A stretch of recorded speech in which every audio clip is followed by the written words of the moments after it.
Paris की सड़कों के नीचे 6 मिलियन लाशों का एक ऐसा कब्रिस्तान है जहां जिंदा जाने वालों के लिए वापसी का कोई रास्ता नहीं।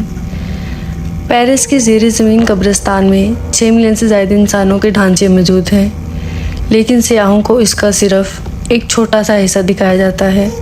बाकी हिस्सा हज़ारों मील लंबी तारीख और ममनुआ भूल भुलैयों पर मुश्तमिल है। जोलेन को कानून की कोई परवाह नहीं थी।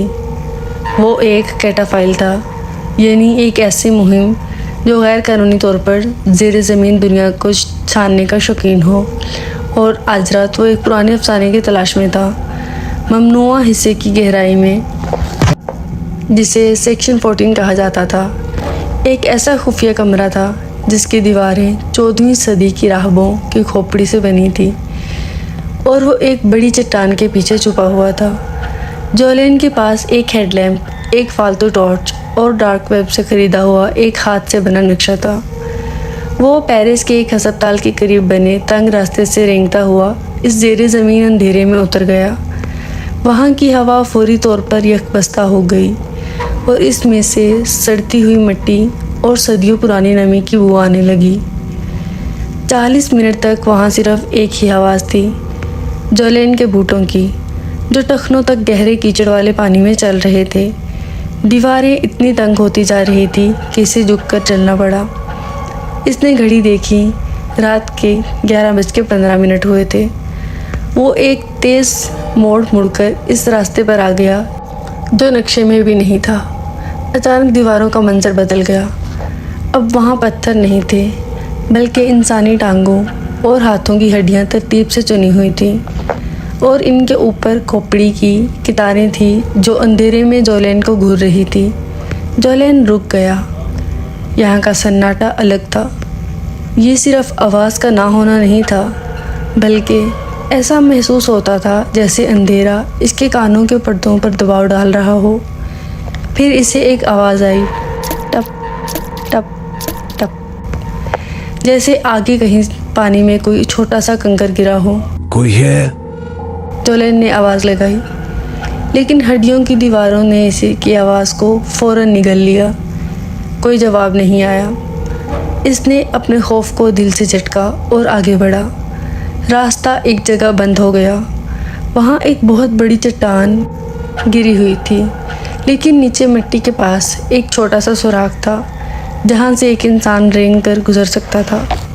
जोलेन पेट के बल लेट गया और इसने अपना बैग आगे धकेला और ख़ुद इसको ठंडे कीचड़ में आगे घसीटने लगा।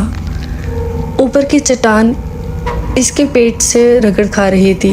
अभी वो आधे रास्ते में ही था कि इसका हेडलैम्प झपकाने लगा और लैंप बिल्कुल बंद हो गया। दम घूंट देने वाले अंधेरे में डूब गया। जोलेन वहीं जम गया, लेकिन इसका दिल पसलियों से इतनी ज़ोर से टकरा रहा था जैसे बाहर निकल आएगा। सुकून से सांस लो, इसने खुद को समझाया। बस जेब से दूसरी टॉर्च निकाली।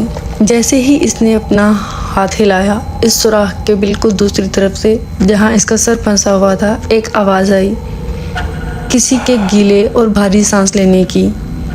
वो सांसें बहुत भारी थी और बिल्कुल इसके चेहरे के करीब थी। खौफ के मारे जोलेन ने पागलों की तरह हेडलैम्प के बटन को बार बार दबाया। लैंप दोबारा जल उठा। रोशनी सीधी सामने सुराख के पार गई। वहाँ कोई नहीं था। सुकून की सांस लेते हुए जोलेन तेज़ी से रेंगता हुआ इस खुफिया कमरे सेक्शन 14 में दाखिल हो गया। वो खड़ा हुआ और अपने कपड़ों से कीचड़ झाड़ा और इसकी सांसें रुक गई। वो कमरा बिल्कुल गोल था। इसकी दीवारें किसी पत्थर से नहीं, बल्कि हज़ारों इंसानी खोपड़ियों से बनी हुई थी, और इन सब का रुख कमरे के बिल्कुल बीच में जोलेन की तरफ था। लेकिन जैसे ही इसने रोशनी ऊपर की, इसका खून जम गया। वो खोपड़ियाँ पुरानी नहीं थी। कटाकोम्बर की आम हड्डियाँ सदियों पुरानी और पीली होती हैं, लेकिन ये खोपड़ियाँ बिल्कुल सफ़ेद और नई थी, और कुछ की आंखों के घड़ों में अभी भी खुश्क गोश्त के निशानात मौजूद थे। टप टप टप। अब ये आवाज़ इसके बिल्कुल पीछे से आई। जोलेन तेज़ी से मुड़ा। वो सुराख जिससे वो रेंग कर आया था गायब हो चुका था। वहाँ अब एक हमवार वज़नी पत्थर की दीवार थी, जैसे वहाँ कभी कोई रास्ता था ही नहीं। वो मुकम्मल तौर पर बंद हो चुका था और जोलेन अंदर कैद था। इसका हेडलैम्प दोबारा बंद हो गया। इसने जेब से फालतू टॉर्च निकाली, लेकिन वो भी काम नहीं कर रही थी। अंधेरा अब मुकम्मल था। इसी गहरे अंधेरे में वो सांस लेने की आवाज़ें दोबारा शुरू हो गई, लेकिन अब वो एक आवाज़ नहीं थी। वो भारी खौफनाक सांसें इस गोल कमरे में हर तरफ से आने लगी। फिर एक नई आवाज़ आई, हड्डियों के आपस में रगड़ने की आवाज़, जैसे अंधेरे में हज़ारों दांत आपस में कटकटा रहे हों। जोलेन ने कांपते हुए हाथों से अपनी जेब से मोबाइल फ़ोन निकाला। इसने फ़ोन की स्क्रीन ऑन की ताकि इसकी नीली रोशनी से कुछ देख सके। मोबाइल की हल्की सी रोशनी ने दीवारों का जो मंजर दिखाया, इसने जोलेन के होश उड़ा दिए। वो हज़ारों खोपड़ियाँ अपनी जगह पर थीं, लेकिन इन सब के जबड़े आपस में पूरे खुले हुए थे, जैसे वो सब मिलकर एक खामोश चीख मार रही हों। और कमरे के बिल्कुल दरमियान में, जहाँ पहले कुछ नहीं था, अब एक साया बैठा हुआ था, जिसने मिट्टी से लथपथ राहबों का पुराना लबादा पहन रखा था और इसका चेहरा एक बड़े हड के पीछे छुपा हुआ था। जैसे ही वो साया आहिस्ता आहिस्ता अपनी जगह से खड़ा हुआ, जोलेन की मोबाइल की स्क्रीन झपकाई और बैटरी 85% से 0 पर आकर बंद हो गई। इस आखिरी और अवधि अंधेरे में जोलेन को महसूस हुआ कि बर्फ़ जैसे ठंडे हड्डियों के बने 2 हाथों ने इसके गले को आहिस्ता से जकड़ लिया है और एक सूखी हौलनाक आवाज़ इसके कानों के पास गूंजी। हमारी दुनिया में खुशामदीद।